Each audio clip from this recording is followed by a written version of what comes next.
had a moment up in the Walmart.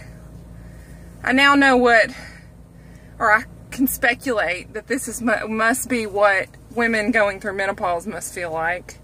Had to come out the hoodie. It was a little hot. Had to walk outside in a tank top. Everybody's looking at me like I'm crazy. I felt like a fire was erupting inside. Whew.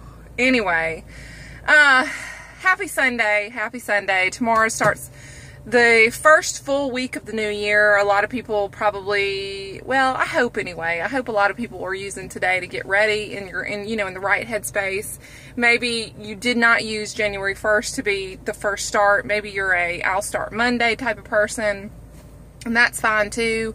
But I wanted to bring a thought to you guys today that they talked about in church today, and all I could think about was the way I'm always thinking about how things relate in terms of health and wellness, and this is it. Okay, so in the book of Joshua, I'm thinking, yeah, Joshua, or Matthew, or no, I don't, is there a book? I'm sorry, I'm terrible. This is awful. I don't know my books of the Bible, or I'm having a moment. It's okay. It's all right. It doesn't undermine, just goes to show I'm human. Anyway, in the Bible, talk about Joshua taking over leadership from Moses, and Joshua was promised all that was in front of him, the promised land, and God told him that it was his, and to go forward and to take it. And for all of us, the question was, what is your promised land? In terms of spiritual growth, we all have eye on the prize, which is getting to heaven one day. You should live a good life, follow Jesus, make disciples. I am sweating. Like, I have sweat dripping. What is going on? I don't know. But we all have been made promises from God himself to certain things that he's promised to us. For each one of us, we all have one promise that we're guaranteed, which is if we follow him, we will live an eternal life with him in heaven. That's the ultimate goal. Eye on the prize. While we're here, we're supposed to spread that news, spread that gospel to bring other disciples to Christ, to know him. That is our duty as Christians. Beyond that, and what I have always felt very passionately about in terms of health and wellness, because how does that relate? Kelly, this is not a page about faith, even though y'all know, if you have followed me for any length of time, that I do have great faith in God. But as it relates to health and wellness, I feel like God has given us a body that is our temple, and what we put in that is the way that our temple looks is a reflection of the things that we're doing to it. If we're unhealthy, we have excess weight, we have health issues, that can be an indicator that we're not taking care of our temple the way that we should. Full honesty and disclosure. I do, sometimes I indulge too much. Sometimes I don't eat the right things. Surprise, shocker, newsflash. Sometimes I fail miserably in my pursuit of eating the right foods and eating healthy and living a healthy life. It's normal and it's human. You can't be perfect all the time. But we can't lose sight of the fact that this is our temple and we are supposed to do with it, put things into it that are gratifying to God.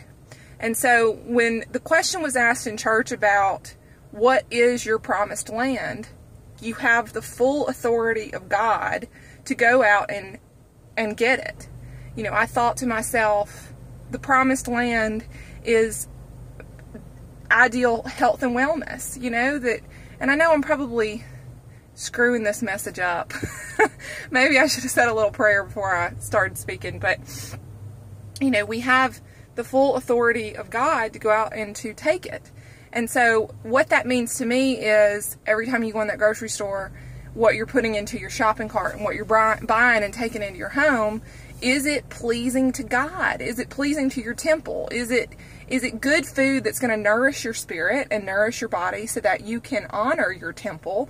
Or is it a bunch of processed junk that's going to junk it up and eventually lead to chronic health conditions? I know that seems real rash and it seems like such an aggressive jump. I mean, do Cheetos really make that big of a deal in the scheme of things? And you know, one indulgence here is not going to, here and there is not going to mess it all up. But I just think, you know, if that's the majority of your diet, if that's what you're putting into your temple, you are demeaning the beautiful gift that you've been given from God. I mean, there's plenty of people who wake up every single day without pain.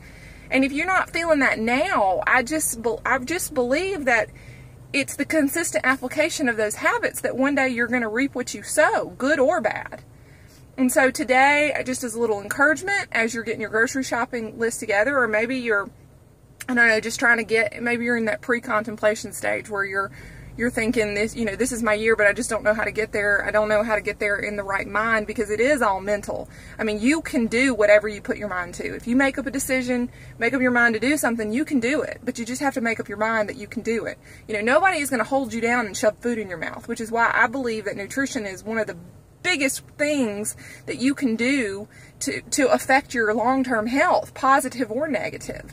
You know, if you're trying to lose weight, or you may not always get to go to the gym. You may not always you may not always have the energy to work out, but you're always going to have the energy to eat. You got to eat.